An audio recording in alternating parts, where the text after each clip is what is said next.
আসসালামু আলাইকুম। বেলা ৩টা। বাংলাদেশ বেতার। খবর পড়ছি কাজী তামান্না।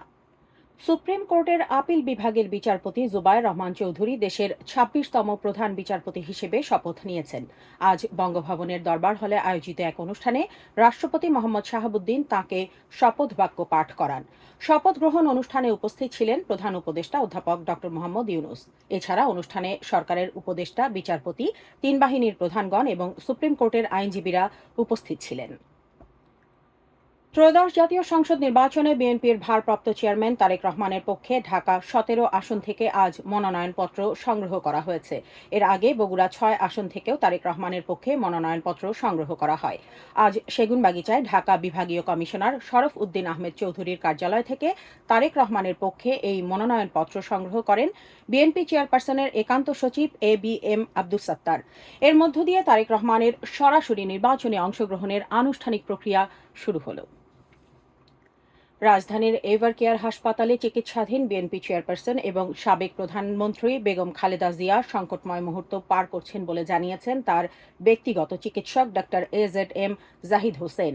গতরাতে বেগম খালেদা জিয়ার চলমান চিকিৎসা সংক্রান্ত বিষয়ে এক সংবাদ ব্রিফিংয়ে ডাক্তার এজেড.এম. জাহিদ হোসেন বলেন, দেশি বিদেশি চিকিৎসকেরা বেগম খালেদা জিয়াকে চিকিৎসা দিচ্ছেন। তার পুত্রবধূ ডাক্তার জুবাইদা রহমান তাতে যুক্ত রয়েছেন।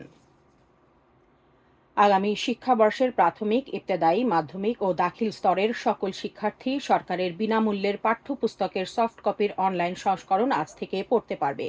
আজ শিক্ষা উপদেষ্টা অধ্যাপক ড চৌধুরী রফিকুল আবরার এবং প্রাথমিক ও গণশিক্ষা উপদেষ্টা অধ্যাপক ড বিধান রঞ্জন রায় পোদ্দার ২০২৬ শিক্ষাবর্ষের পাঠ্যপুস্তকের সফট কপি ওয়েবসাইটে আপলোডকরণ কার্যক্রমের উদ্বোধন করেন। উদ্বোধনের সাথে সাথে এনসিটিবির ওয়েবসাইটে www.netb.government.bda ২০২৬ শিক্ষাবর্ষের পাঠ্যপুস্তকের অনলাইন সংস্করণ পাওয়া যাচ্ছে।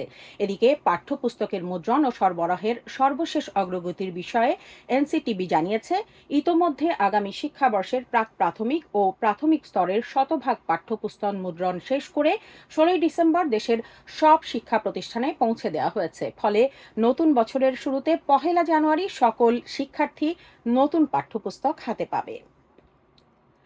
পরিবেশ, বন ও জলবায়ু পরিবর্তন, পানি সম্পদ এবং তথ্য ও সম্প্রচার উপদেষ্টা সৈয়দা রিজওয়ানা হাসান বলেছেন, ডিগ্রি অর্জনের মূল লক্ষ্য কেবল ভালো বেতন বা সুযোগ সুবিধা নয়, বরং পরিবার, সমাজ, দেশ ও প্রকৃতির প্রতি দায়িত্ববোধ নিয়ে কর্মজীবনে প্রবেশ করাই হওয়া উচিত নতুন প্রজন্মের প্রধান অঙ্গীকার।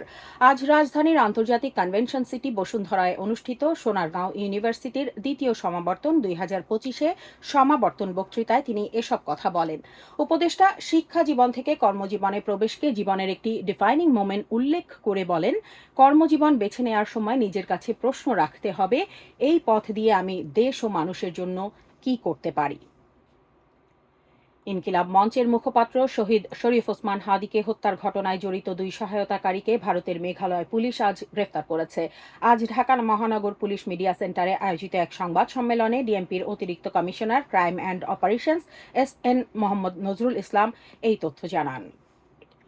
২০২৫-২৬ কর বর্ষের আয়কর রিটার্ন জমা দেওয়ার সময়সীমা আরও ১ মাস বাড়িয়েছে সরকার। জাতীয় রাজস্ব বোর্ডের এক আদেশে আজ জানানো হয়, রিটার্ন জমা দেওয়ার শেষ সময় ৩১শে জানুয়ারি পর্যন্ত করা হয়েছে। আজ দেশের সর্বনিম্ন তাপমাত্রা রেকর্ড করা হয়েছে কিশোরগঞ্জের নিকলী উপজেলায়। হাওর অধ্যুষিত এই উপজেলার তাপমাত্রা সকালে ৯.৮ ডিগ্রি সেলসিয়াসে নেমে আসে।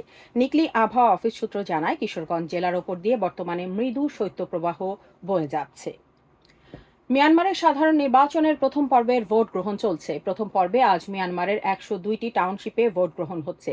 এদিকে জাতিসংঘ মানবাধিকার হাই কমিশনের প্রধান ফলকার তুর্ক সতর্কতা উচ্চারণ করে বলেন, জান্তা সরকার এই নির্বাচনে ব্যালট পেপার নিয়ন্ত্রণের পাশাপাশি সহিংসতা, ভীতি প্রদর্শন ও বিনা বিচারে আটক অব্যাহত রেখেছে।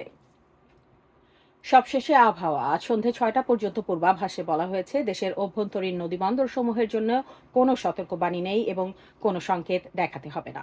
খবর শেষ হলো। আমাদের পরবর্তী খবর প্রচারিত হবে বিকেল ৪টায়।